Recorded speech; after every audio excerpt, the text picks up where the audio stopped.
Welcome to What the Fit, a podcast about what it means to be fit, whatever the fuck that means.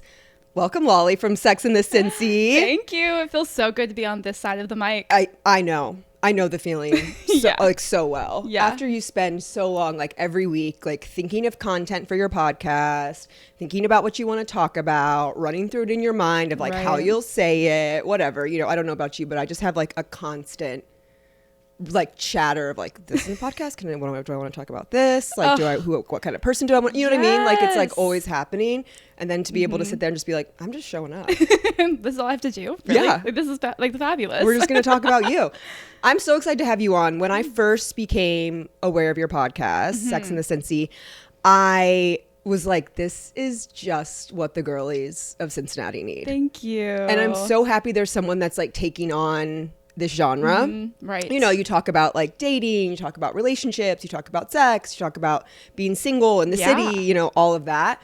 And I'm so drawn to that sort of content. Like, I love to hear it. And I was in a relationship for like a decade and was in a relationship when I started this podcast and for like the majority of, I guess probably like, more than half of it.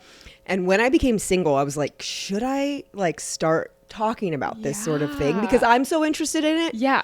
But it just like wasn't for me. Right. You know, it wasn't my lane. Yeah, I feel that. I'm happy that you're here to occupy it. Thank you. Yeah, you know, I kind of had that same kind of wonder when I left my relationship of 5 years, where it was kind of like, okay, how salacious can I be? And you'll hear in my earlier episodes where I'm like, I won't give you guys the juicy details, but you can imagine. And now I'm just... You're doing it. All for it. Yeah. You know, because I think like that relatability is super important. No, for sure. I agree.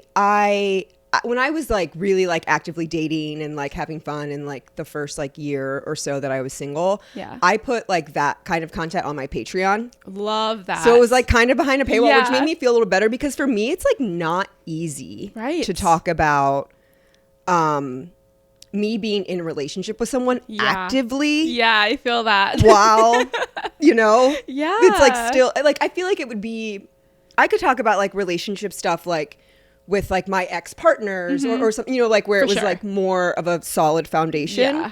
But then when it's like when you're meeting new people and you're like, I'm not sure how I feel about you yet. I'm not sure how you feel about me yet, but I'm just going to talk about it to the world. And explain to me why I'm the person that when I'm on a date and they're like, so what do you do? And I'm like, oh, I have a podcast about dating. Like, why do I just completely give them my cards right then and there? They're like, oh my gosh, I have to listen to it. You're going to talk about me. I know. I'm like, well, just don't give me content. Unless it's good content. Yeah. If you want to be talked about in a nice way, then just act in a nice way and we'll have no problem. Sabrina said it so well where she's like, if you don't want to cry over my music, don't make me hate you, you know. There it is. Relentlessly. There it is. Right there.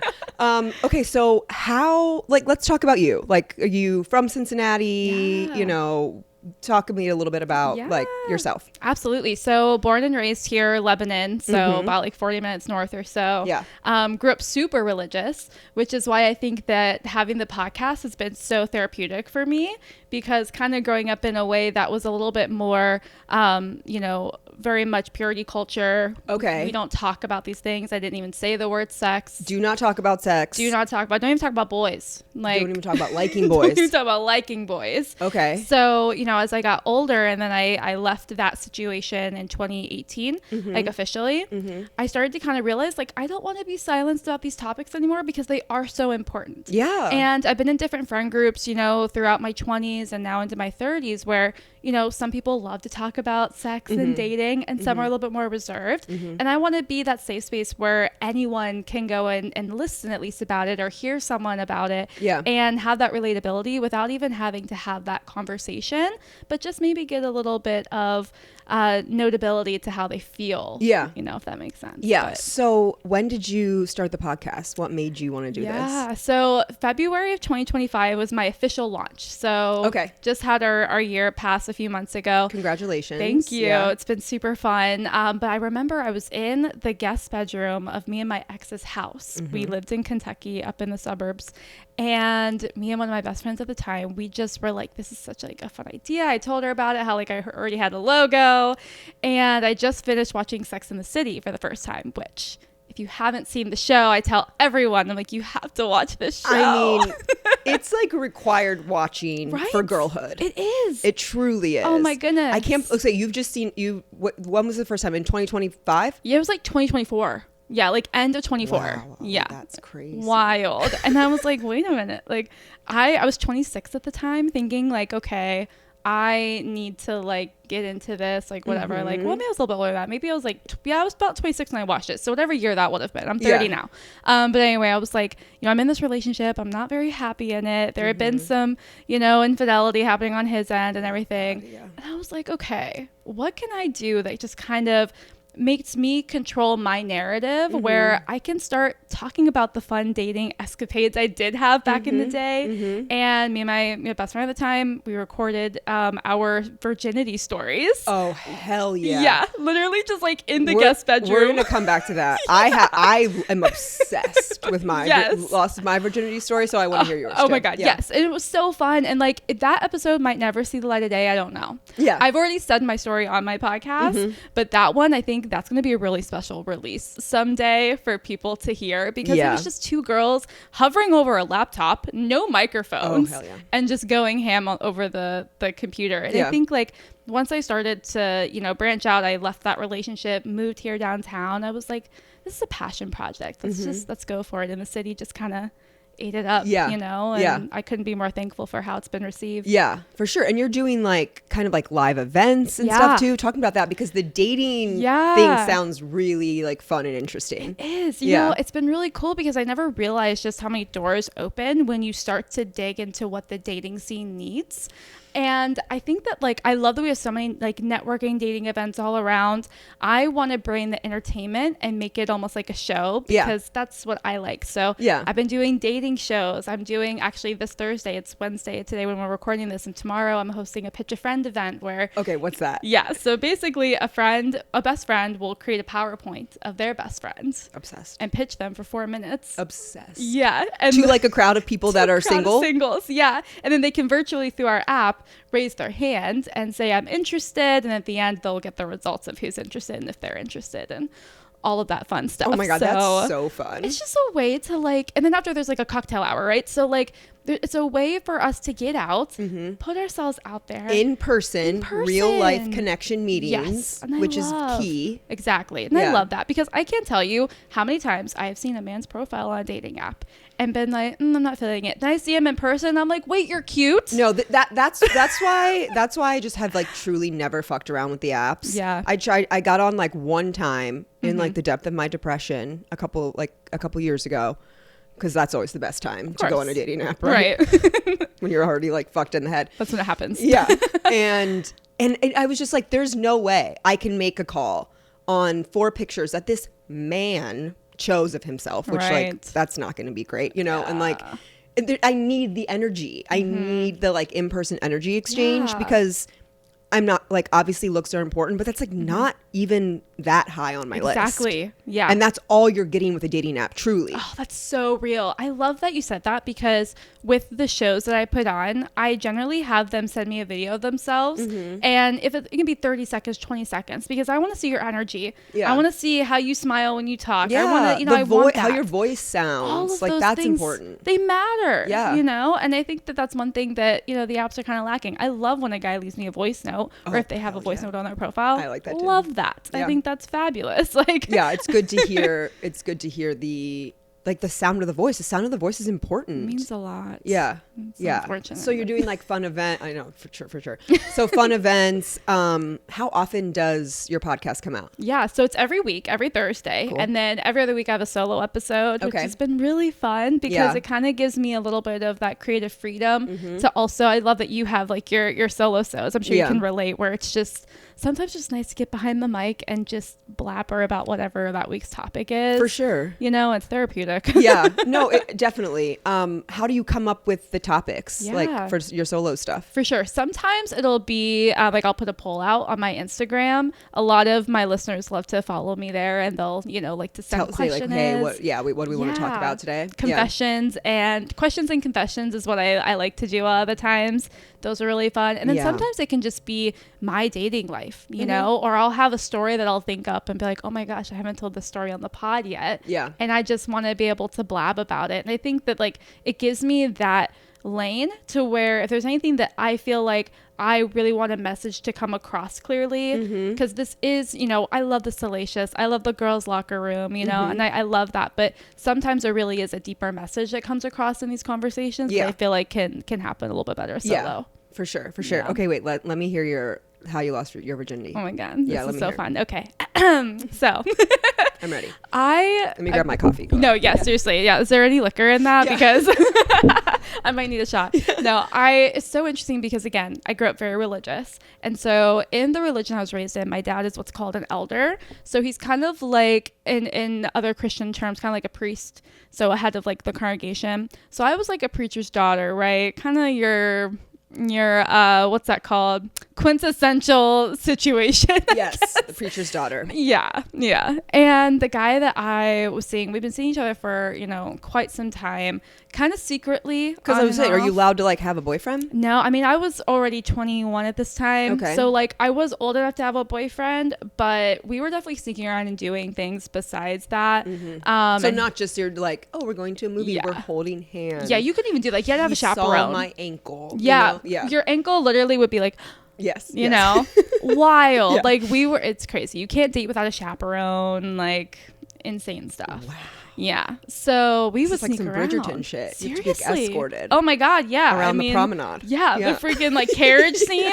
Hello? Yeah. Cars. And I remember we had been seeing each other for quite some time. He lived actually in Alabama, so he was like far out. Fun fact, so this is a little bit of exclusive here. Oh, I love a What the Fit exclusive. We've been texting today, which is bizarre. Like, I haven't talked to this guy in a decade. And the guy you lost your virginity to, you were texting today. Yeah. Oh my God. That's insane. Not like romantically, but no, like, hey, how are you? He wants to come and visit. Okay. Well. Bizarre. Yeah. So he comes to visit. I get us a hotel room because, you know, obviously no one can always hear. I live in Lebanon. This is in Fields Erdel. So if you're familiar with Cincinnati, for the listener, about 30 minutes away from Lebanon or so. Yeah. La Quinta Inn. Fields Erdel roll right by Hooters. Okay. I love this. Is so classy. It's so classy. It's really romantic. I got the cutest outfit. Forever 21. So you knew, like, you went into this like, we are gonna crack. Yeah. Like it was planned. Yeah. Like a hotel at 1 PM type planned. So cringy. Now keep in mind. Yeah, I want to hear the setup. I want to hear the outfit. Like give it to me all. I was not allowed to have lingerie ever. Like why would I live at home, like why? I remember when I bought my first thong when I was like in like 8th grade, maybe freshman year. I went to probably like Spencer's or something, you know. That's where you remember so vividly. I had this purple string thong with cherries with a little chair in the back. Stop. I was obsessed with it, but I had to hide it. Yes. Like I couldn't wash it on its own, you know. Like you're like in the bathroom, like like I had to like keep it secret. Yes. Yeah.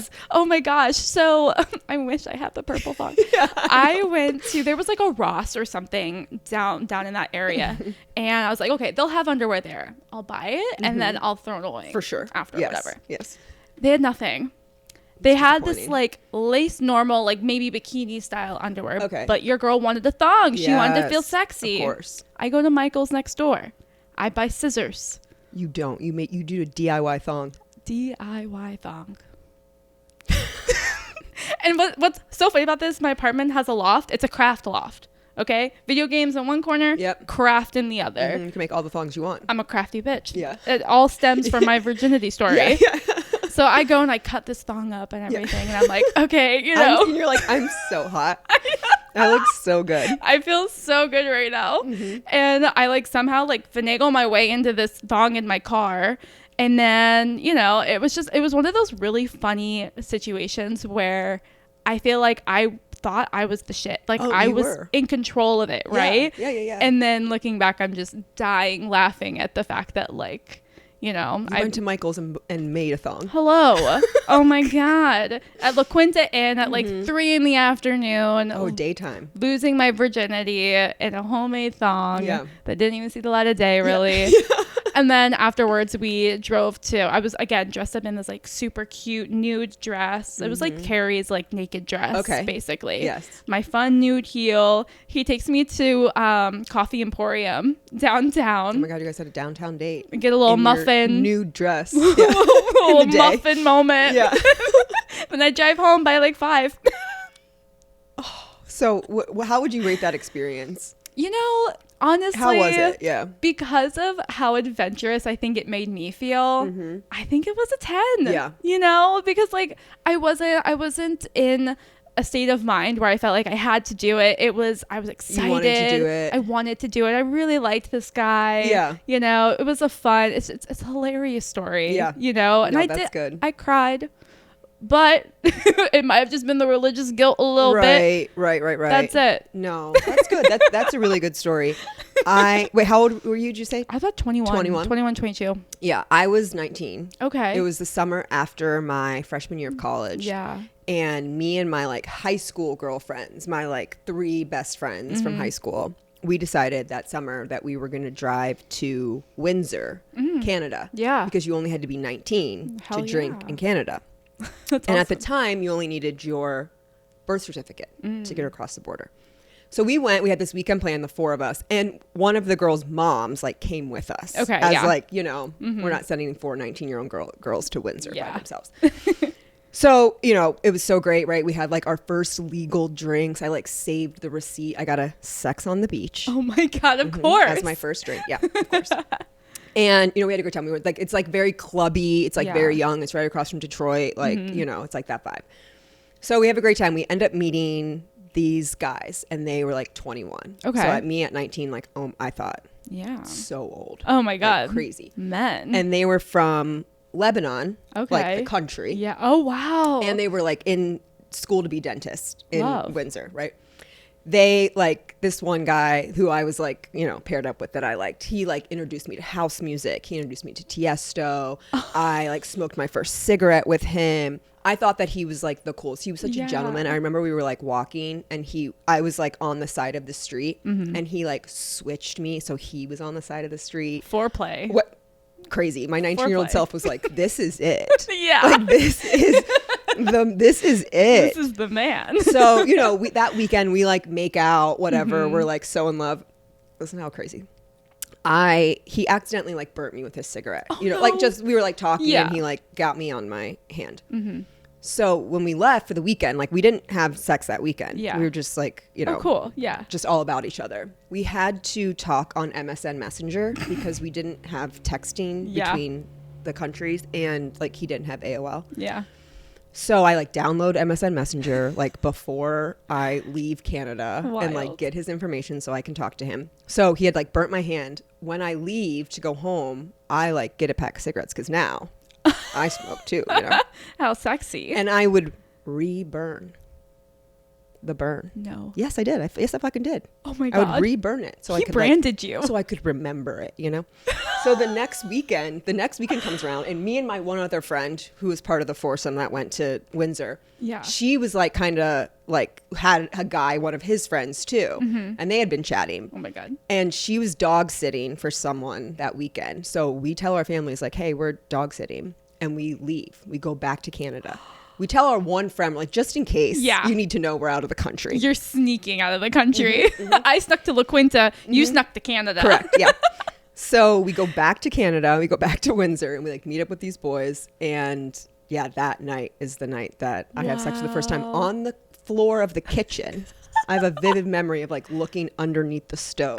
You know. God. Yeah. But truly like wonderful. Like it was Yes. like I felt so cared for. Yes. I felt so like desired. He was so Right. sweet. Like now I listen to love Tiesto that. and I smoke cigarette. You know, like Yeah. I'm so cool. And I also considered it, I was like, well, that was my international virginity. So like I still have my domestic virginity to live, you know? So I was like, had to like that little fun thing. How's Samantha? Yeah. I love yeah, that. Yeah. I would say like that's more where Yeah. I relate. But yeah, no, I love my story. It's great. Yeah, I feel like that's really a privilege too that we have of loving our stories. Yes, Because it have is a heard privilege. It is. so many wild ones, and it's I think there's always that expectation of it's going to be amazing, it's going to to be this, it's going to be that.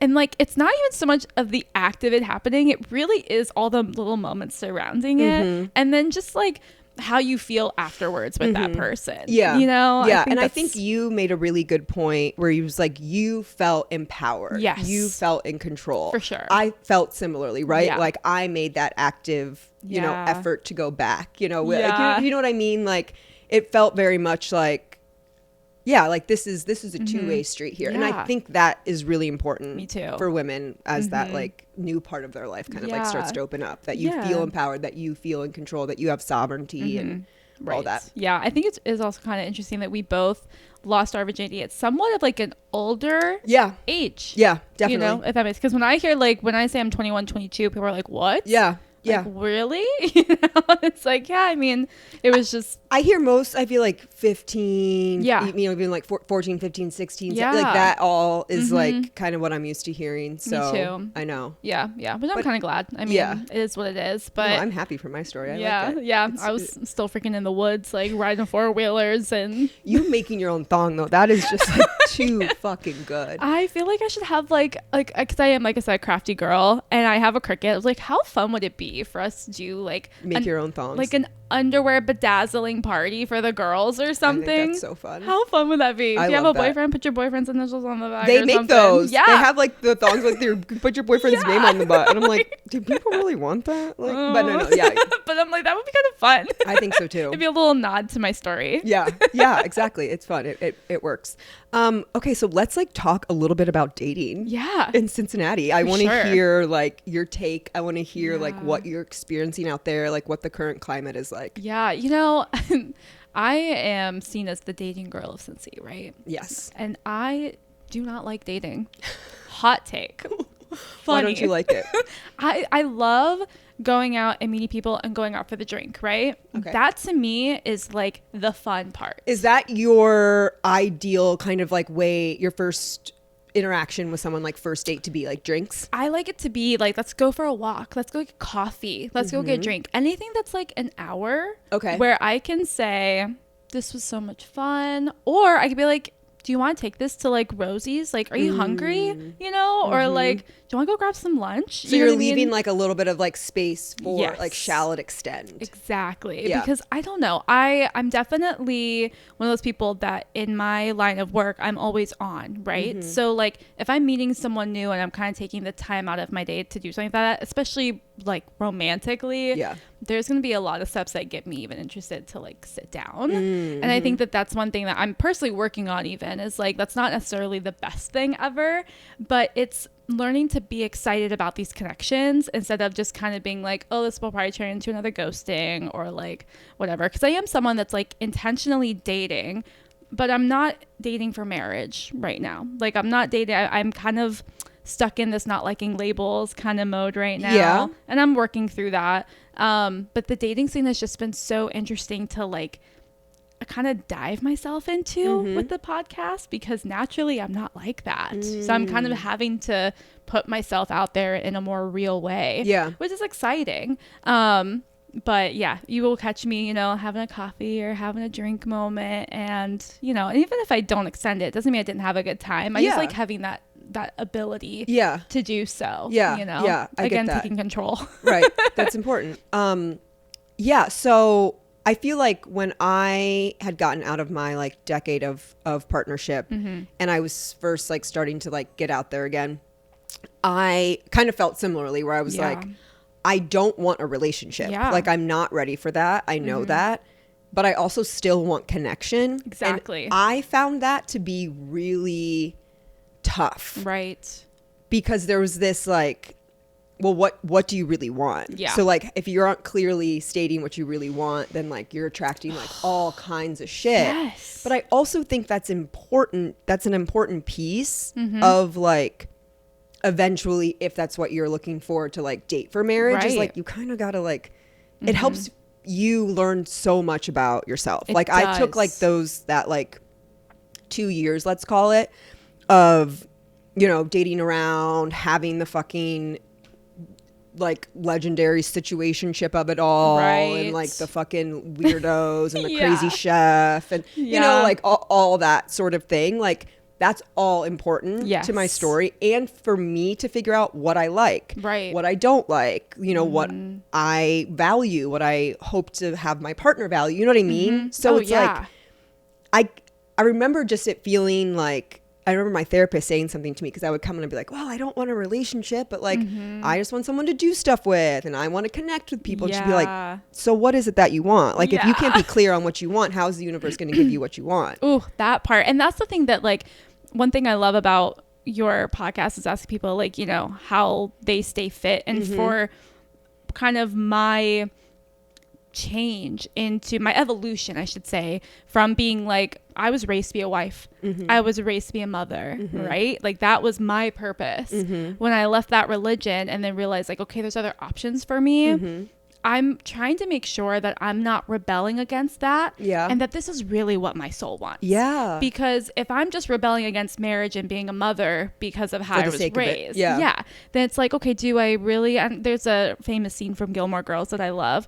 And Lorelai, she goes, you know, looking at Pop-Tarts, she goes, I don't know if I really love Pop-Tarts because I love them, or if because when I eat them, I know my mom would hate it. And that's kind of where I'm at in my dating life. It's like, am I intentionally dating in the way that I'm doing so because it's really true to me, or because it's kind of a trauma response? And that's where I think therapy is so important, because I sit down with all genders, which is been so fun with the podcast, is hearing even like the guy side as well. It's been crazy. But a lot of times, you know, we have this rhetoric of, oh, well, all men are the same, or all women are the same, and it's just not the truth. And if we believe that, then, you know, we're kind of put ourselves in failure mode right then and there. You're limiting yourself. And that's what the energy you're putting out there is what you're going to receive. So it's been really, really fun for me to, like, you know, yes, acknowledge the shitty relationships that I've had, but when I do meet someone, like I met someone recently who we've been on like 4 or 5 dates, and I'm smitten, and I have not been smitten in a long time. That's really sweet. And it's exciting. It's a nice feeling. And it's kind of like that reminder that even if, you know, this isn't the guy or whatever, right? It's just a good and healthy reminder for me that, like, I want to cook him a meal. Like, I have like a whole meal ready that I'm like excited to make for him. I want to bake for him. Like, that is something that's in me. So I think that's part of the never healed or the never done growing part of, like, I love that I'm constantly learning these little things that help heal me, you know, little by little. And it's exciting. For sure. You said something that made me think about, you know, kind of like what you're attracting in. And, you know, I coming out of that partnership, I was like definitely like not available for like a strong emotional connection, right? Like it took me some time to like recognize that in myself, but eventually I did. And it was so evident because that's the kind of guy I was attracting. Someone also that was like not emotionally available. So like I was really just fulfilling this like prophecy for myself, and that I don't want commitment. I'm not emotionally available. So let me then attract other people that are, and it sets me up perfectly.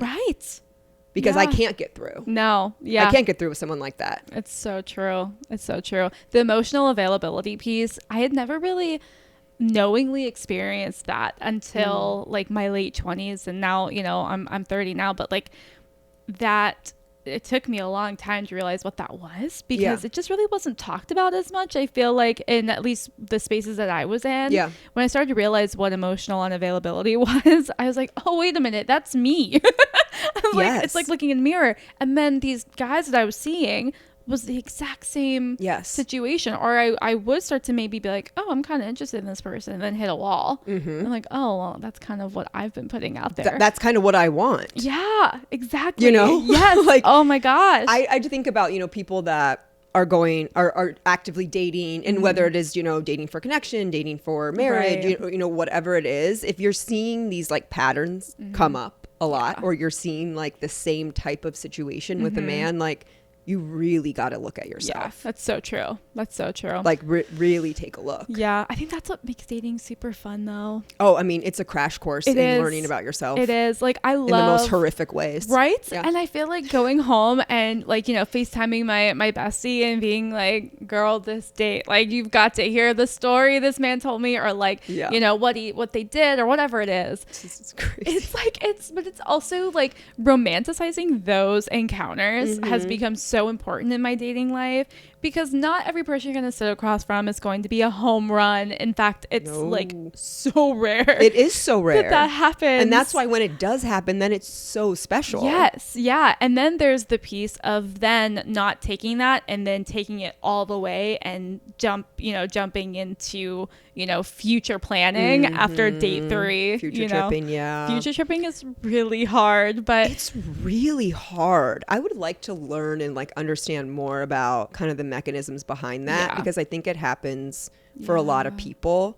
Yeah. I think it's like a women's way too of like seeking security. Ooh, yeah. And safety, kind of like, if I'm picturing this like solid foundation of like what I want, like it's like, so what your brain wants, right? Your brain just like wants to go there. Yeah. I don't know that I'd be interested, because I know that's like a phenomenon that happens all the time. I have been guilty of it too. And I'll literally be like, bitch, stop. I know, because we know what's happening. Yeah. Like we know what's happening, and it's bizarre. And I remember even in my before my 5-year relationship was it was just starting, I remember having those same feelings of being like, oh my goodness, we could have kids, and like I didn't want kids.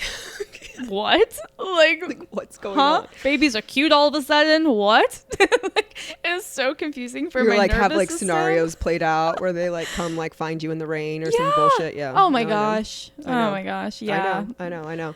What are you seeing? Like, what's like one of the most like common themes that you're like seeing around dating right now for like men and women? Or if you see like one more for women or one more for men, like what are you picking up from like all your encounters? Definitely ghosting.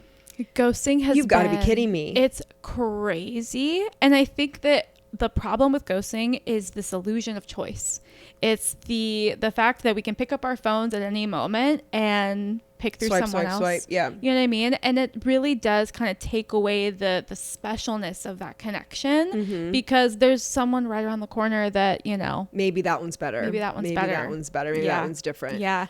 And that's been a really tough one. I think the thing. And ghosting is so psychologically harmful. Oh my goodness. It's horrifying. Yeah. It's horrifying. And like, I'm not going to sit here and say I've never done it. Of course, like I think like we've all experienced it on both ends. But now that I have my dating podcast, and now that like I hold myself super accountable to just like communicating, and I think also it just comes with age, you know, but when we're at this big age and we're still ghosting and we can't have that conversation, I think that leaves the door open for so many what ifs, so many what did I do? What could I have done? Right. One thing I really want to encourage people is if they think they're being actively ghosted, we have this kind of rhetoric that we're given that double texting is tacky, or like you don't want to seem too eager, or you want to be very nonchalant. Nonchalant is out. Oh, like, please, it's so out. Let's be chalant. Oh my God. Be straightforward. Anyone that's feeling like you're too cool. Oh no, I'm over you. Exactly. I'm over you. Yeah. And I feel like there's this beauty in sending a text and having the confidence in yourself to send that text, be like, hey, loved like hanging out with you. I feel like the energy might be just like switching a little bit. That's totally fine. Just let me know. Yeah. Like you can do it in a way that's playful, confident, whatever your personality is, right? But don't do it I mean, to me, this is just advice. I wouldn't do it in a way that's going to be like, hey, haven't heard from you, and right, kind of like going on like the attack mode that doesn't put anyone in like a good spot to receive. Exactly. Yeah, and I think it's so important, like sending that text or like getting that clarity that you want. I had like a few kind of like mantras and philosophies I adhered to when I was like in this kind of like world of dating, and one, it was like I would never ghost, because I came in with the approach of like, I want to treat people how I would like to be treated. I want to give out what I expect to receive. Absolutely. And so I'm choosing to do this. However, anyone else is going to move us up to them, but I know my side of the street is clean. Ooh, that's so good. Like I know I'm living with integrity and like how I feel good about, and that's all that I care about. So I like had so many anti-ghost texts that you would send, thanks for the time. You're lovely. I'm not feeling it, whatever. Yeah. You can ask ChatGPT to write you one. Literally. You can find them out there if you can't do it yourself. But then the other one too was like not the ghosting, but also like if I was going to kind of be brave or like, say how I felt or like send that double, whatever the situation was, was that I wasn't going to be attached to the outcome. Ooh. So it was so much more about me having the courage, me having like the confidence to just say how I feel. And then however they respond to me, good, bad, whatever, not attached to it, because I know I did something for myself. Yes. So I'm happy and proud of that. That's regardless so of the outcome. Oh, I love that. And you said a key word, like being brave to do that. Yeah. And it is an act of bravery to put yourself out there. It's so brave. It's like the most courageous thing you can do. I know. And it's like, that's just human connection.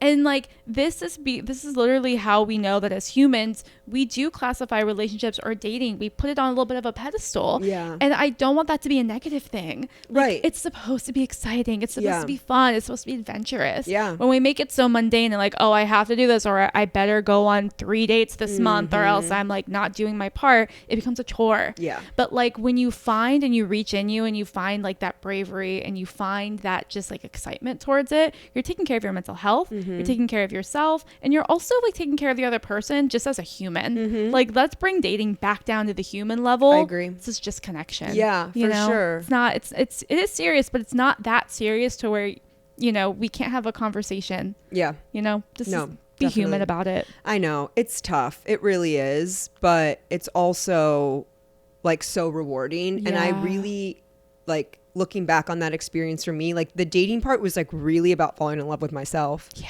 And like going out and like doing things with people and being like, dude, I'm so fun. Yeah. Like we walked through, I know you had a great time on that date. Like I had a great time too, but like, right. I'm really fun. Yeah. You know, Yes. and I'm brave and I'm smart and I'm funny and like whatever. And so like, that's really what I kind of like walked away from was like, I'm pretty great. Yeah. Yeah. You know, I'm dating other people, like, but primarily I'm dating myself. Oh, 100%. And like getting access to myself and other pieces that aren't there unless you have someone in that like mirroring situation. That's so true. I really love that, because also like you can go on a date and you can walk away being like, oh, that was good. But asking yourself, was it fun because of me? Or was it fun because we genuinely had a good connection and good banter and good chemistry? Because I walked away from so many dates being like, oh my gosh, that was like really that went cool. great. That was great. I hit all my marks. Yeah. And then I'm like, wait a minute. Like, did he make me laugh? Because like, I love making people laugh. Like, did he make me laugh? Did I pity laugh? If I pity laugh, not good. You know, like, because I'm not hard to make laugh, but like, I'm not gonna fake it. If I have to fake it, that just is really sad. No, I know. But you find that out by dating yourself. Exactly. You know? Speaking of all of that, what are some of like your favorite rituals, routines? Like, how do you take care of yourself so you can show up in the podcast, show up on your date, show up for your events, like all the stuff that you do? Absolutely. Number one is dating myself. Yeah. That really is number one, because if I'm not taking care of everything going on in here, I'm, like you said earlier, you're going to attract what you put out. And so if I'm not putting out my best, then I'm not going to attract the best, right? And so like, for example, I took next week all of my clients, like I took off. I'm still gonna, of course, like, you know, post and do the pod, but that gives me life, you know. That's how I know I'm on the right track. But I'm gonna take next week off, and I'm, you know, I've got a pool at my place. I'm gonna like take time for myself, self-care, get my favorite foods, you know, things like that. And it's a way for me to make sure that like I'm taking care of my mental headspace, because dating is taxing, and any relationship, even with friendships, like 40-year-long friendships don't just happen. No. They have to, you know, take care of yourself, make sure that, you know, you're taking care of the other people. And I think like that's been the main thing, is just like my self-care routine is like, you know, if I have a day, like a night to myself. What's it look like? What's it look like? Every Wednesday night is like my date night. Ooh. So which is super fun. Having that scheduled, I think too, is really important. Yeah. Especially as busy people. Right. We can get really caught up, and then before you know it, it's been, you know, a month since you've done something. For sure. But one of my favorites, I tell people to steal this because it's so fun, is like going over, first of all, like I like to go over to Japs and get like a little drink. They've always got live music going on over there, you know, then popping over to Pins and then getting a pizza across the street at Goodfellas afterwards, and like doing, you know, playing some games, or, you know, maybe doing a little duck bin bowling or whatever. Like, find your thing that you love to do. Sometimes in the winter, it's me finding a new video game that I love, order Chinese takeout, and I'm, you know, upstairs in my jammies, you know, like eating my Chinese food and having a good time. Like, your routine is literally what's going to call to your soul. And I know that sounds woo-woo, but I'm a woo-woo, Yeah, you know, yeah. you get me. You're And you're in good company here. Yeah, absolutely. And so it's just literally anything that's calling to you, it wouldn't be knocking on your door if it wasn't meant for you. Yeah. So if you feel the pull to like, ooh, I want to try this hobby or something, like, do it. Yeah. This city is so full. Like, I went rock climbing last week. I haven't gone rock climbing in 10 years. Yeah. You know, it used to be one of my favorite things, and I want to get back into it. Yeah. That's self-care. Yeah. You know? Yeah. It sounds like for you, like caring for yourself is really like nurturing and like playful. Yes. And like, you Yeah. know, kind of just like tapping into like, how do I like to have fun? Yes. Yeah. Yeah. And it doesn't have to be expensive. Oh, you know, yeah. it doesn't have to be, it can literally be that night into yourself. Like sometimes it's coloring on my rooftop or doing a word puzzle on the rooftop, you know, it's like, it'd be very simple. And it is kind of locking that inner child, because when we nurture that inner child, how we present ourselves can really change. Yeah. Learn that through therapy. Yeah. No. Yeah. Amen, sister. Amen, sister. Okay, Lolli, we came to the big question of the podcast. What does being fit mean to you? Yeah, I think for me, it's a lot of my mental headspace. Yeah. Coming from the background that I was raised in, there was a lot of, you know, you're not good enough until, or, you know, you're not worthy until. And it's just being in the headspace of knowing that I'm worthy now for love and connection, platonically, romantically, within myself. Yeah. That's the biggest one, is knowing that no matter what stage of life you're in, when you're you're always worthy of that love. And so for me, it's just making sure that I'm keeping up with my mental headspace. And you can't change the people around you, but you can change the people around you. Yep. You know, and I think that's really important as we navigate, you know, life in the city and just life in general, as we date platonically, ourselves, and romantically. Yeah. That's amazing. Yeah. Thank you so much. This is so fun. You could go on and on. I know. You'll have to come back and you can, you know, trade some more like dating stories. Let us know what's like happening out in the world. Yeah. I think people will find a lot of value. There's a lot of single people in Cincy that are looking for love, looking for connection. Yeah, it's awesome. Fun. Where can people follow you? Where can they find your podcast? Give like the whole scoop. Definitely. So Instagram is my bread and butter. I'm trying to lock into TikTok, but I know, girl, hard. me too. I know, girl, really me too. hard. I know. Instagram is Cincy with a Y, SATCINCY. And then I've got the link in my bio there for all of the links to find my podcast. I'm on every streaming service. And if I'm not, let me know. Yeah. And I'll get there. Amazing. Thank you so much. Thank you. Thank you so much for listening. Make sure you're following me on Instagram at Chrissy Gurley and at What the Fit Podcast. Full video episodes will be available on Spotify and YouTube, so follow and subscribe. If you're loving What the Fit, please help spread the word. Send it to a friend, share it to your story, and if you're looking for even more exclusive content, become a Patreon member. You can find it at patreon.com/whatthefitpodcast.